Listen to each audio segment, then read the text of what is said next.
¿Cómo? No, está bien, está bien. Va.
Hoy, el INDEC informó que en marzo los salarios crecieron un 7,4% y superaron la inflación, que se ubicó en el 6,7%.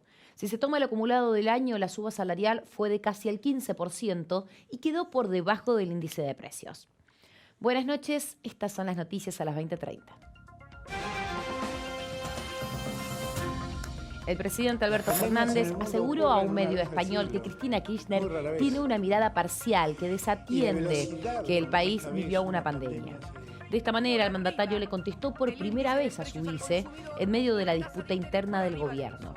Sin embargo, señaló que Cristina no es su enemigo político y sí ubicó en ese lugar a Mauricio Macri. En su primer día de la gira por Europa, el presidente Alberto Fernández se reunió con su par Pedro Sánchez y le ofreció proveer alimentos y energía a España en el contexto de la guerra en Ucrania. También mantuvo un encuentro con el rey Felipe VI y mañana visitará Berlín para reunirse con el canciller alemán Olaf Scholz. En la audiencia pública por la actualización del precio del gas, el gobierno propuso un aumento adicional del 20% en junio. Este aumento regiría solo para los usuarios sin tarifa social. La suba había sido acordada por el ministro Martín Guzmán con el Fondo Monetario Internacional. El Banco Europeo de Desarrollo vaticinó que las economías de los países en guerra se contraerán más de lo estimado. En paralelo, el presidente ucraniano informó que hay toneladas de grano que están varadas en el puerto de Odesa debido a los ataques y que en muchos países, en diferentes partes del mundo, están preparándose para una escasez de alimentos. Y se disputan los primeros 2 encuentros de los cuartos de final de la Copa de la Liga Profesional. Serán duelos únicos y de eliminación directa. Hasta el momento, Racing derrota 3-0 a Aldo Civi en Avellaneda y a las 21:30 será el turno de Boca frente a Defensa y Justicia en la Bombonera. Los ganadores de cada partido se van a enfrentar en las semifinales que se van a disputar el próximo sábado.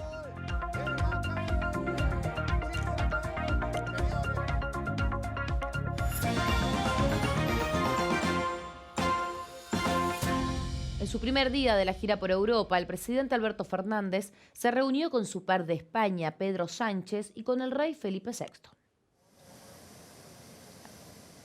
Alberto Fernández llegó a Madrid esta mañana y mantuvo un encuentro bilateral con el presidente de España. Al finalizar la reunión, el canciller Santiago Cafiero contó que Sánchez afirmó que la guerra en Ucrania se va a extender en el largo plazo y manifestó su preocupación por el aumento de las necesidades de energía y alimentos. Ante esto, Argentina destacó el desarrollo de Vaca Muerta y se ofreció como proveedor.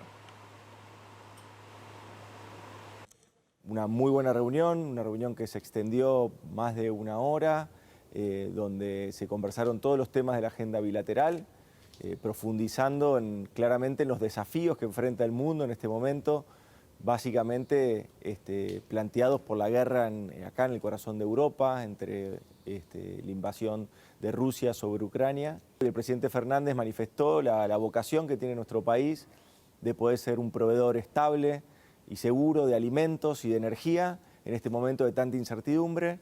El presidente Sánchez se manifestó también a favor de esto.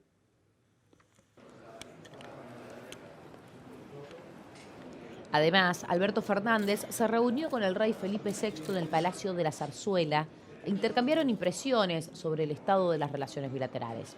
El presidente argentino afirmó que tuvo un cálido recibimiento y le agradeció al rey de apoyo de España a nuestro país.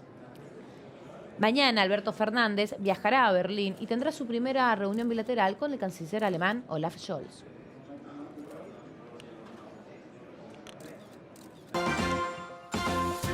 Y en medio de las críticas del kirchnerismo al gobierno nacional, el presidente Alberto Fernández le respondió por primera vez a Cristina Kirchner y aseguró que tiene una mirada parcial, absolutamente económica, que desatiende la pandemia que tocó vivir.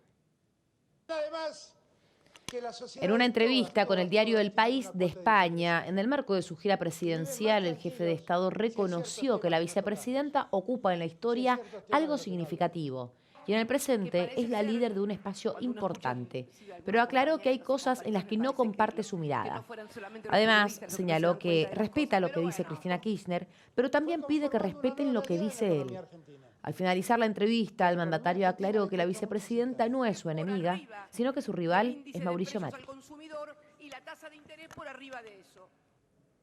Más temprano, el presidente se había referido a las diferencias internas dentro del Frente de Todos y había asegurado que la unidad no está en juego.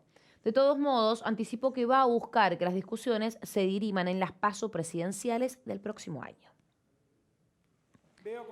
Durante su vuelo a España, Alberto Fernández le confió a un integrante de su comitiva de que en noviembre él ya había planteado la idea de dirimir las internas a través de las PASO. Además, dijo que si se tiene que pelear, tiene que ser con la oposición y no con los propios de su partido. El mandatario está acompañado en su gira por el canciller Santiago Cafiero y los secretarios Gustavo Vélez de Asuntos Estratégicos, Julio Vitovelo de Presidencia, Gabriela Cerruti de Comunicación y Prensa y Cecilia Todesca de Relaciones Económicas.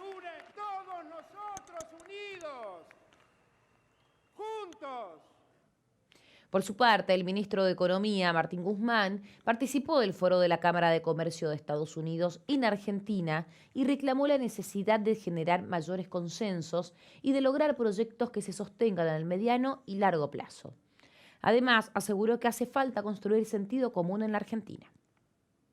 Y algo que en Argentina ha sido muy difícil construir, pero que debemos construir y que hoy en día forma parte del foco de las acciones de gobierno, es un sentido común en la Argentina sobre qué cosas funcionan, qué cosas no funcionan. Cuando alguien dice, yo de un momento a otro puedo resolver la cuestión fiscal y pasar a una situación de superávit, y bueno, ¿y cómo lo hace? ¿Va a ser un ajuste del gasto en qué? ¿Se va a dejar a la Argentina sin obra pública? ¿Se va a dejar a la Argentina sin inversión en educación, en ciencia y tecnología? Entonces, guarda con salirnos de un espacio de sentido común, ya sea por un lado o por el otro. El funcionario se refirió a la inflación y dijo que para atacarla es necesario un programa económico consistente y creíble. Y se refirió a la importancia de anclar expectativas para bajar los niveles de inflación. En cuanto a la evolución de los salarios, subrayó que uno de los objetivos macroeconómicos es la recuperación del poder adquisitivo.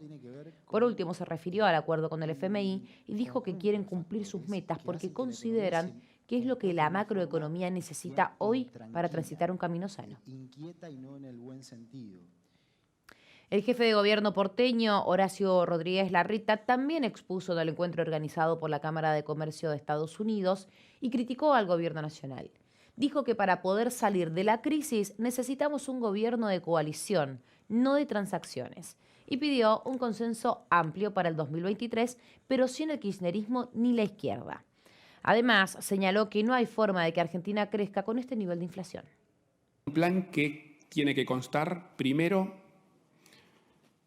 lo digo en términos secuenciales, no en términos de prioridades, pero que tiene que empezar con estabilizar la Argentina. No hay manera que un país crezca con este nivel de inflación.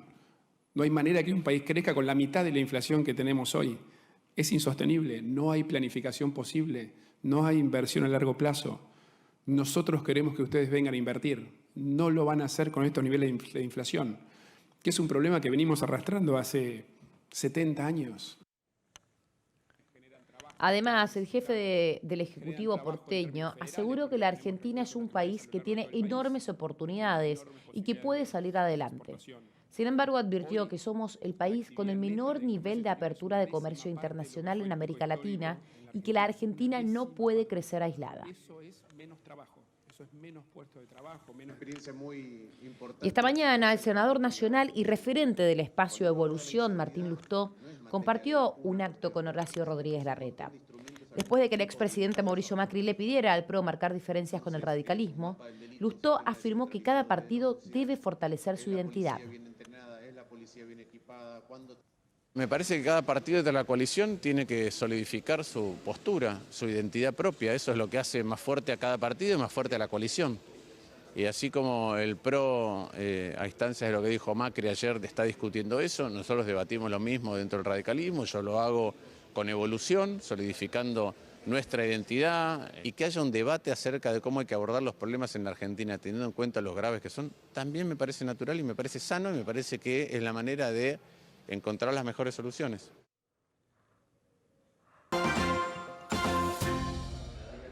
Y en Rosario trasplantaron a un chico que está internado con hepatitis severa.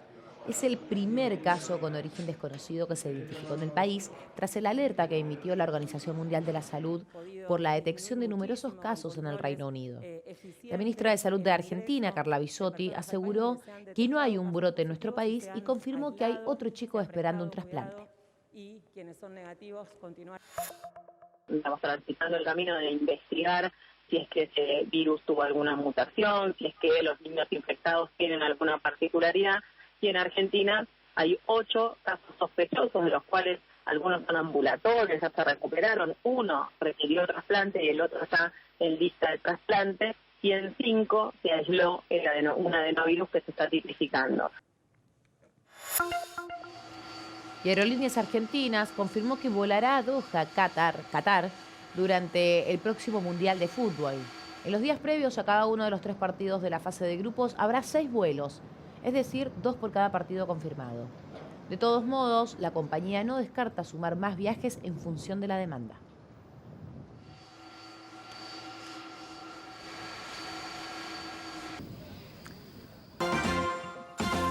Y la ciudad presentó el Plan de Empleo Joven. Este programa estará destinado a que 10.000 personas de entre 18 y 24 años consigan trabajo en la ciudad. Además, arrancaron las audiencias de gas en las que se prevé que la tarifa aumente un 20% en junio. Estos y otros temas en instantes en Noticias a las 20:30.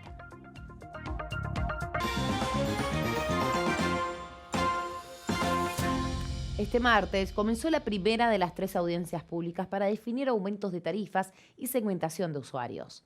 En este caso se presentó la propuesta oficial de incrementos en el precio del gas natural que se va a trasladar a las facturas. El gobierno propuso un aumento de entre el 18 y el 20% adicional a la tarifa de gas para junio. En marzo ya se había aplicado un aumento similar. Los usuarios con tarifa social no tendrán este nuevo aumento, pero sí los alcanzará el ya impuesto hace 2 meses. De esta forma, en el año se prevé un aumento del 20% para usuarios con tarifa social y del 40% para usuarios sin tarifa. Los usuarios que tuvieran tarifa social.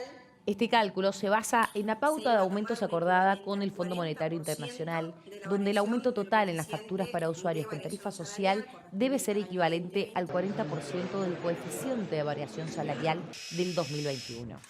Lo que da es un porcentaje del 21,3%. Para el resto de los usuarios sin tarifa social, la suba debe ser del 80% de la variación salarial del año pasado. Ese porcentaje es del 42,7% para todo el 2022.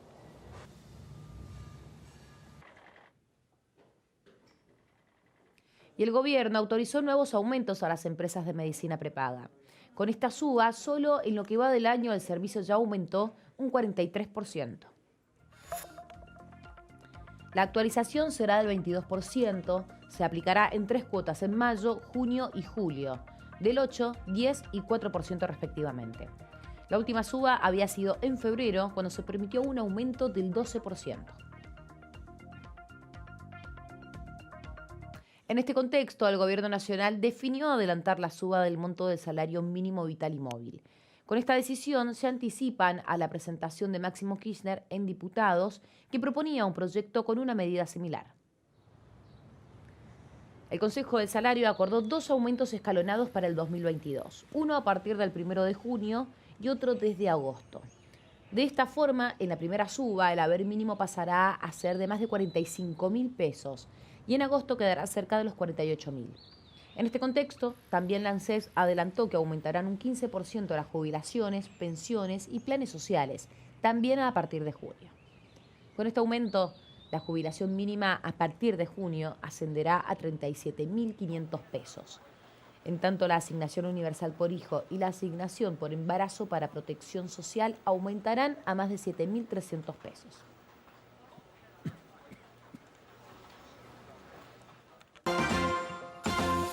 Y la ciudad presentó el Plan Empleo Joven, que está destinado a que 10.000 personas de entre 18 y 24 años consigan trabajo en la ciudad. A través de este programa, el gobierno porteño va a abonar durante 12 meses parte del sueldo de los jóvenes de ese segmento para incentivar a que obtengan empleo. Al menos 40.000 jóvenes de entre 18 y 24 años no pueden acceder a un trabajo en la ciudad de Buenos Aires. La cifra preocupa. En ese contexto, el gobierno porteño lanzó el Plan Empleo Joven, por el cual el gobierno cubrirá parte del sueldo por el plazo de un año a aquellas empresas que contraten jóvenes. Hacia esos 40.000 está dedicado este plan, que es un aporte directo a su sueldo por parte del gobierno de la ciudad, al sueldo de todos los empleados a partir de hoy que se contraten por las distintas empresas de la ciudad, empleados cuyo requisito es tener de 18 a 24 años. Desde el gobierno porteño aclararon que el subsidio es para el trabajador y no para la empresa. El aporte que hace el gobierno de la ciudad se deposita en una cuenta sueldo que se va a abrir a todas las personas adheridas al programa en el Banco de la Ciudad de Buenos Aires. La empresa tiene que completar el sueldo y obviamente aparte se tiene que hacer cargo de todas las cargas sociales. En el sur de la ciudad, el desempleo joven es el doble que en el norte. Y en el caso de las mujeres, la falta de empleo es entre un 10 y un 15% mayor al de los hombres. Por eso, la medida que ya fue presentada por el jefe de gobierno porteño hace especial hincapié en la zona y el género. A los chicos de la zona sur de la ciudad donde estamos hoy, le damos un porcentaje mayor de su sueldo, a los de la zona centro un porcentaje en el medio y a la zona norte un porcentaje menor.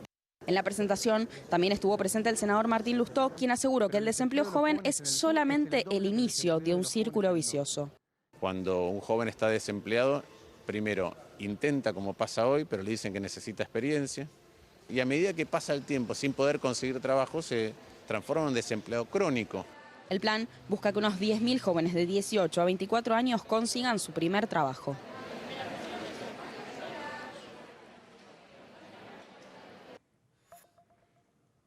Y de acuerdo a la encuesta permanente de hogares, más de 38.000 jóvenes porteños están desempleados. Entre las zonas con más desocupación están las comunas del sur y los barrios vulnerables, las comunas del centro y, en tercer lugar, las del norte. Para inscribirse en el plan, los jóvenes deben tener entre 18 y 24 años, residir en la ciudad y estar desempleados o tener un empleo informal cuya remuneración bruta mensual no supere en 4 veces el salario mínimo.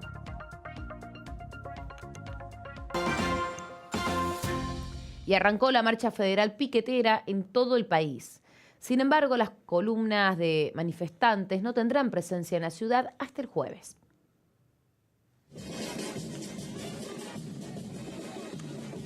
Las protestas comenzaron en provincias como Jujuy, Salta, Chaco, Río Negro, Tucumán y Santa Fe. Los movimientos, nucleados en Unión Piquetera, reclaman trabajo y salario dignos. El primer acto fue en La Quiaca y habrá movilizaciones durante 3 días. El jueves se prevé una marcha de 100.000 personas en la ciudad de Buenos Aires desde varios puntos y accesos hacia la Plaza de Mayo.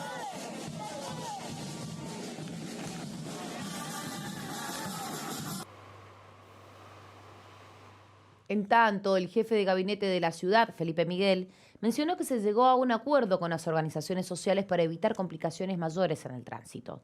Además, afirmó que el gobierno nacional no se ocupó del asunto y aún no se contactó para coordinar el operativo.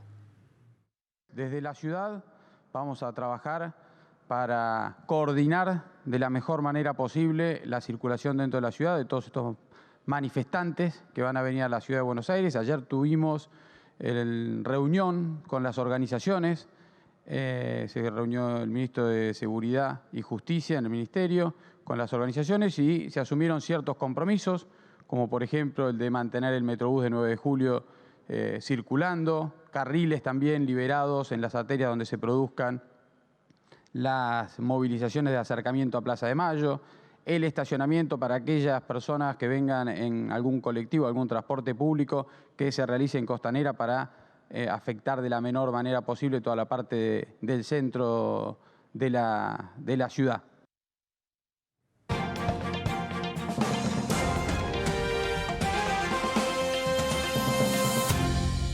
El Banco Europeo de Desarrollo vaticinó que la economía ucraniana se contraerá un 30% este año debido a la invasión. En cuanto a Rusia, el organismo pronosticó que perderá un 10% de su PBI debido a las sanciones impuestas por Occidente. En esta misma línea, la Reserva Federal norteamericana advirtió un empeoramiento en la liquidez en diversos mercados financieros, la restricción monetaria, la alta inflación y otros riesgos económicos como consecuencia de la guerra entre Rusia y Ucrania.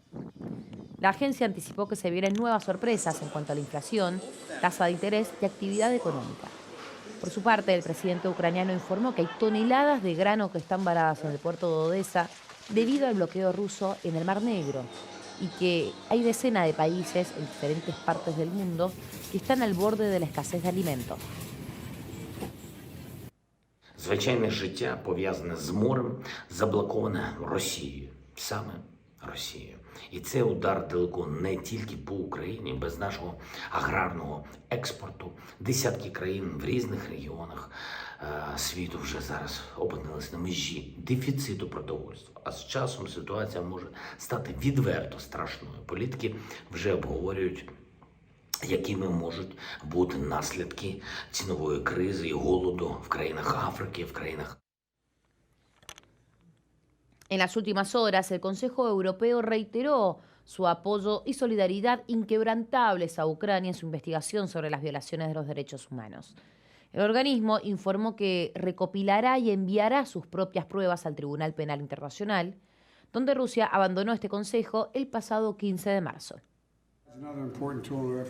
Por su parte, Joe Biden afirmó que las tropas rusas no lograron ocupar Ucrania y dijo estar preocupado, ya que su gobierno considera que Putin no encuentra una salida que ponga fin a la guerra.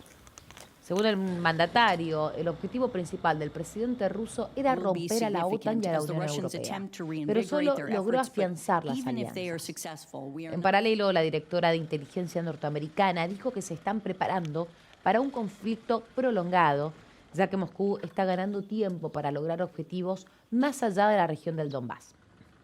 La funcionaria cree que podría aspirar a conectar el este de Ucrania con la región separatista de Transnistria al este de Moldavia.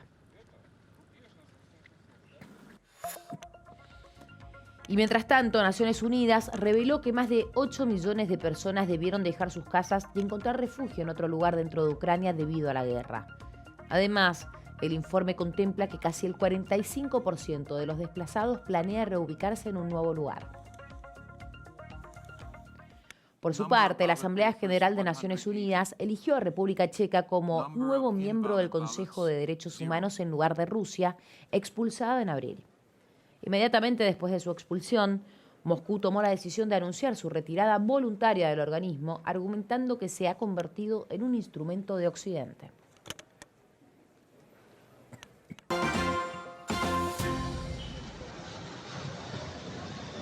Y Colombia ya transita su segundo mes de precipitaciones. El fenómeno climático comenzó en la segunda quincena de marzo y hoy continúa afectando 285 municipios.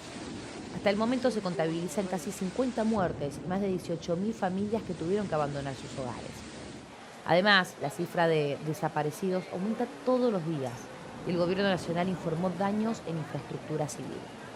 Casi 500 autopistas, diversos hospitales y escuelas quedaron completamente destruidas por las inundaciones. Se estima que las lluvias durarán algunos días más. Rolando, con la buena suerte, fuerte lluvia.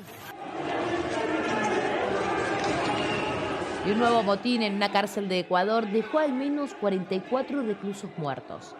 En las últimas horas se produjo un violento enfrentamiento entre bandas vinculadas al narcotráfico por el control del centro penitenciario Bellavista, a 70 kilómetros de la capital del país. Hasta el momento se identificaron solo 10 heridos y se estima que 220 prisioneros lograron fugarse mientras se producía el motín.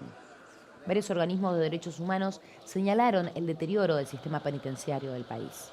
Ya son 64 los presos que perdieron la vida en motines este año y desde el 2020 esta cifra supera los 400. My lords and members of the House of Commons. Y por primera vez el príncipe Carlos reemplazó a la reina Isabel II en la apertura del Parlamento por problemas de movilidad. El tradicional discurso de la reina, esta vez leído por el heredero, duró menos de 10 minutos y siguió los protocolos impuestos por la corona, donde detalló el programa de gobierno escrito por el primer ministro Boris Johnson.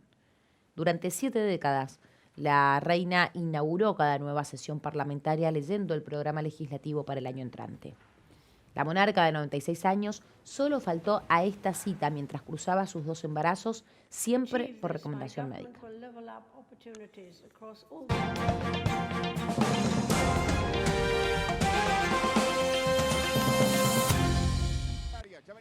Y se disputan los primeros 2 encuentros de los cuartos de final de la Copa de la Liga Profesional. Serán duelos únicos y de eliminación directa. Hasta el momento Racing golea 5-0 a Aldo Civi en Avellaneda y a las 21:30 será el turno de Boca frente a Defensa y Justicia en la Bombonera. Los ganadores de cada partido se enfrentarán en las semifinales que se disputarán el próximo sábado. Mañana se jugarán los otros 2 encuentros por los cuartos de final. Estudiantes recibirá a Argentinos Juniors y River a Tigre.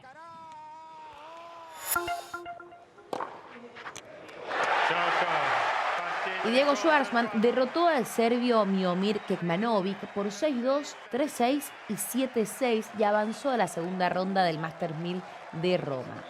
El Peque jugará su próximo partido ante el estadounidense Marco Girón, número 59 del mundo.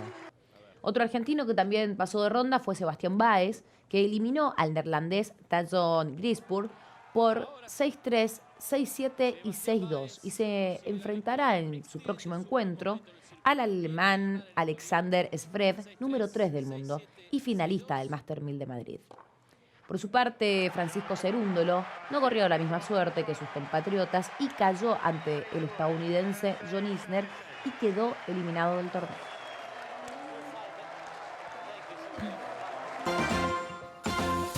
Y el Club Atlético Platense presentó un proyecto de ley en la legislatura porteña para recuperar el antiguo estadio ubicado en Núñez. El objetivo es utilizar el predio para desarrollar actividades sociales.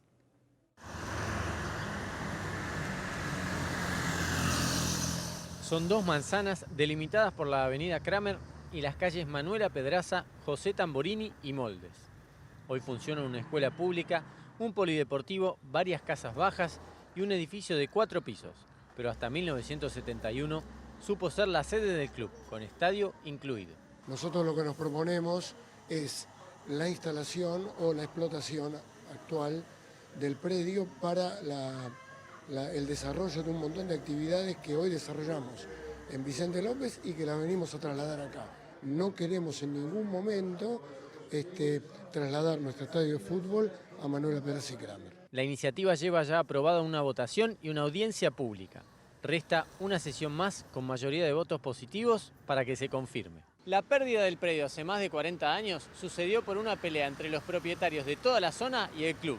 Platense pagaba un alquiler y al no llegar a un acuerdo fue desalojado. Lo único que mantiene vivo al club en la zona es el bar La Escuela, ubicado en la esquina de Vidal y Pedraza, explotado por Quique, un fanático con historia. Ojalá que se dé porque estaría muy bueno que Platense vuelva acá a sus raíces, donde estuvo siempre la cancha, donde cayeron grandes, donde se jugaron torneos épicos. Resta también lograr un entendimiento en la zona.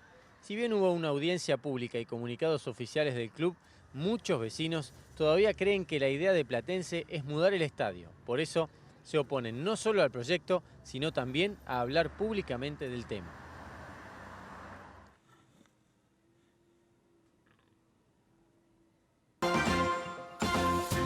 Y ahora sí, te contamos toda la información de cómo va a seguir el estado del tiempo.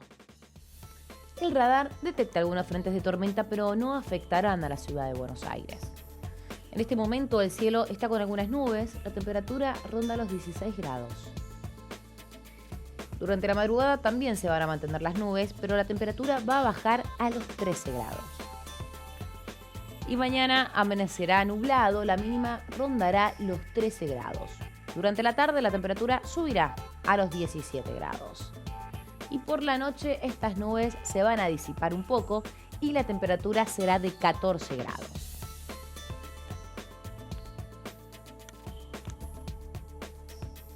Y hasta aquí te contamos qué pasó en tu ciudad, en el país y en el mundo. Gracias por acompañarnos. Quédate en el canal de la ciudad que ya llega Hoy Nos Toca la Noche con Daniel Santa Cruz y todo el análisis de la jornada. Mañana, más noticias a las 20:30.